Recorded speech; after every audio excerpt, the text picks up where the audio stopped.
رسول اللہ صلی اللہ علیہ وآلہ وسلم کے وصال کے بعد اذان کے لیے حضرت بلال رضی اللہ چھت پر چڑھے اور جب کہا اشہد ان محمد الرسول اللہ تو دھاڑے مار مار کر رونے لگے۔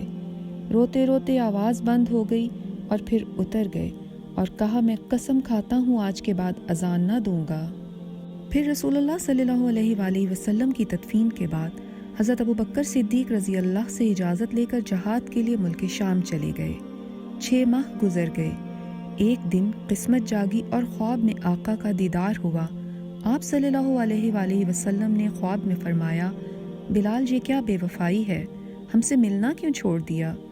رات کو آپ کی آنکھ کھلی، اونٹنی پر سوار ہوئے اور مدینہ کے لیے روانہ ہو گئے۔ رسول اللہ کی محبت میں یہ بھی بھول گئے کہ آپ کا وصال ہو چکا ہے۔ ایسا عشق دل و دماغ پر سوار تھا، مدینہ داخل ہوتے ہی کہنے لگے یا رسول اللہ میں آ گیا، یا رسول اللہ میں آ گیا۔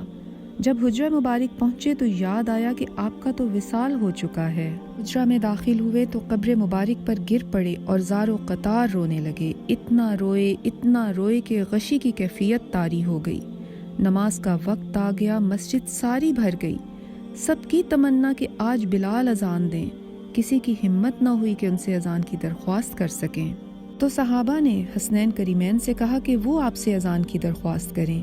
جب حضرت حسن اور حسین نے ان سے اذان کی درخواست کی تو حضرت بلال پھوٹ پھوٹ کر رونے لگے، کہنے لگے میں نے قسم اٹھائی تھی کہ میں اذان نہ دوں گا، لیکن آپ کی خاطر تو جان بھی قربان ہے، قسم تو چھوٹی سی چیز ہے۔ چھت پر چڑھے اور اذان دینا شروع کی تو اہل مدینہ رو پڑے، دل قابو میں نہ رہے۔ آقا کا زمانہ تازہ ہو گیا، عورتیں بچے سب نکل آئے، غم سے نڈھال بے قرار، ہچکیاں بند گئیں۔ اور جب بلال نے کہا اشہد ان محمد الرسول اللہ تو خالی منبر دیکھ کر بے ہوش ہو گئے۔ ہوش میں آئے تو اٹھے اور روتے ہوئے شام کی طرف روانہ ہو گئے۔ یا اللہ ہمیں عاشق رسول بنا دے، یا اللہ ان کی محبت ہمارے دلوں میں بھر دے، آمین آمین آمین۔